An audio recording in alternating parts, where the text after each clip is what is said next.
Bonjour, bonjour. Alors aujourd'hui, on change de format. À la place des articles, des photos, des vidéos, voici le premier podcast audio. C'est tout nouveau pour moi. Est-ce que ma voix va bien passer, étant donné que jadis ma CPE me disait que j'avais une voix de cartoon? Est-ce que je vais pas parler trop vite, ce qu'on me reproche beaucoup? Plusieurs interrogations pour cette première, mais je me lance.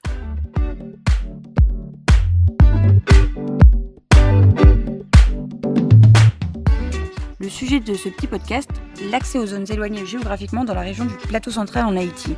On traitera ça de manière un peu anecdotique, notamment par le témoignage de plusieurs agroécologistes travaillant tout le temps sur le terrain.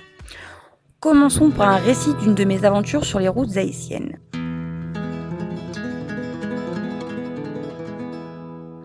C'est le matin, je pars pour rejoindre une famille du projet allié au Diagle, petite commune non loin de Papaye. Je me mets en route pour rejoindre le point de rendez-vous où Jean, agronome du projet, viendrait me chercher. Je marche en pleine campagne entre plaines et montagnes, paysages verts, routes jonchées de pierres et de trous où la poussière soulevée par le passage des motos et le vent peut vous aveugler quelques secondes. Je marche sur la route, je croise pas mal de mônes, de gens. Certains vont déposer leurs marchandises au marché quotidien de la ville de Hinche et grimpent à l'aide de leur mule ou de leur cheval les pentes ardues du chemin. D'autres, bidons à la main, vont chercher de l'eau à la source publique. Ce sont souvent les enfants qui remplissent cette tâche. Je prends le temps d'échanger quelques mots avec ces timounes, enfants, et j'observe un sourire parfois gêné mais tout à fait sincère de leur part. Je continue de marcher sous un soleil radieux et là je croise des cochons, des poules, des chèvres, des bœufs. Surtout, faire attention aux bœufs. Le coup de patte arrière la dernière fois n'est pas passé loin. Sur le côté de la route, j'aperçois différents types de maisons colorées. Certaines sont en béton, d'autres en bois ou en torchis. Toutes néanmoins sont accueillantes puisqu'autour de chacune, les scènes de vie sont saisissantes. Je retrouve Jean, il me fait monter sur son bolide. Hop, j'y suis. Je suis posée à l'arrière d'une moto en Haïti. Je pose les mains sur le porte-bagages en fer derrière et ça me fait me sentir un peu Shelby. Cool.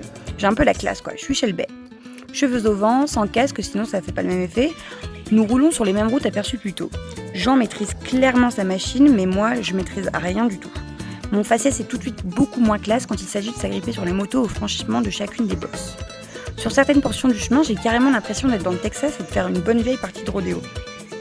La montée d'adrénaline aidant, je commence à prendre les bosses avec sourire et plus ou moins de décontraction. Ensuite, je me mets à évaluer la vitesse, à faire des hypothèses.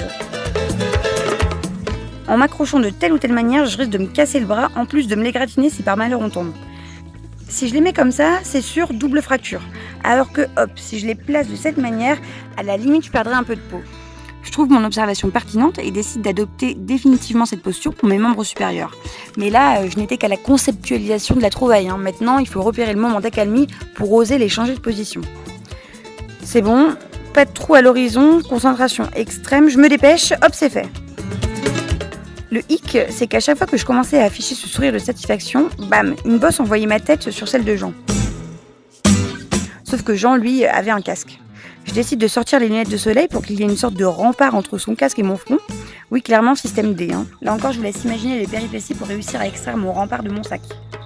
Lunettes posées sur le nez, le large sourire peut à nouveau apparaître sur mon visage. Je me sens libre et vivante. Un peu plus tard, quand la vitesse de la moto commence à aller plus vite que celle de ma production d'hypothèses mentales, je me mets à flipper. Il n'y a pas d'autre mot. Je me dis qu'en fermant les yeux, il y aura moins de raisons d'avoir peur. Du coup, je passe une bonne partie du voyage les yeux fermés.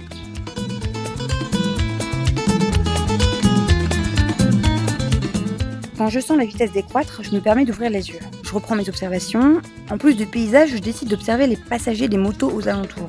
Sur les mêmes routes exactement, celles avec les bosses, les trous qui pourraient s'apparenter à des ravins, les obstacles poules, chiens, chèvres, eux se tiennent pas. Je vérifie, mais non, tout le monde a l'air Shelby sur sa moto, sauf moi.